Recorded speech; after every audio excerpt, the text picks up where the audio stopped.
সুপ্রিয়া মুতে দিয়েছিল। অর্পিতা একটু আগে সুপ্রিয়া তোদের এখানে মুতে দিয়েছিল না? কতটা অনেক আর ঠিক আছে বল। অনেকটা। আরে ঠিক করে বল কোথায় কি বৃত্তান্ত? এই তো ঘরের বিছানায়। হাই গাইস, কি করবো আমি এখন? আমার কাছতে হবে বাড়িতে না মুতে আসলে এরকম হয়।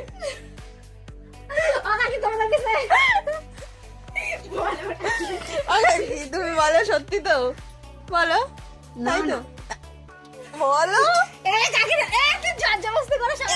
সুপ্রিয়া বল তো কাকি ওর ভালো চাই তাই তো বল, তার জন্য বলছে না না অর্পিতা তুই বল কোথায় ও পুরো তোদের বিছানা চাদরটা কি করলো?